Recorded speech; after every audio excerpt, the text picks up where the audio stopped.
28 জানুয়ারি সল্টলেকের করুণাময়ী বাসস্ট্যান্ড সংলগ্ন সেন্ট্রাল পার্কে শুরু হচ্ছে 48তম আন্তর্জাতিক কলকাতা বই মেলা।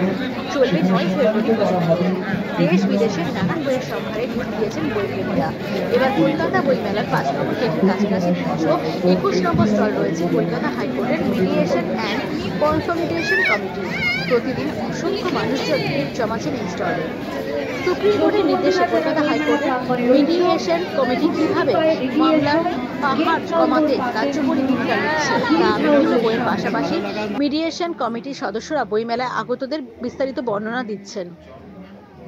প্রত্যেকের হাতে মিডিয়েশন সম্পর্কিত লিফলেট বই তুলে দিচ্ছেন mediation officer staff Mohammad Naushad, Akbar Ali, Mousumi Mondal প্রমুখ।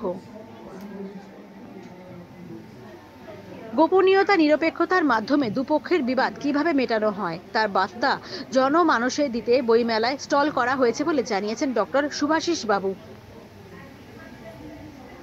কলকাতা হাইকোর্টের প্রধান বিচারপতি টি.এস. শিবজ্ঞানমের নির্দেশে বিচারপতি সৌমেন সেনের নেতৃত্বে এবং মেম্বার সেক্রেটারি সঞ্জীব শর্মার পরিচালনায় মিডিয়েশন কমিটি গোটা রাজ্য জুড়ে বছরভর কাজকর্ম চালাচ্ছে।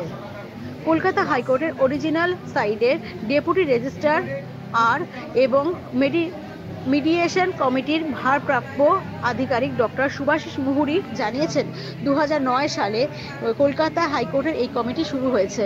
গত বছর সমাজের বিভিন্ন স্তরের অভিজ্ঞদের সঙ্গে 125 জনের মিডিয়েশন প্রশিক্ষণ শেষ হয়েছে।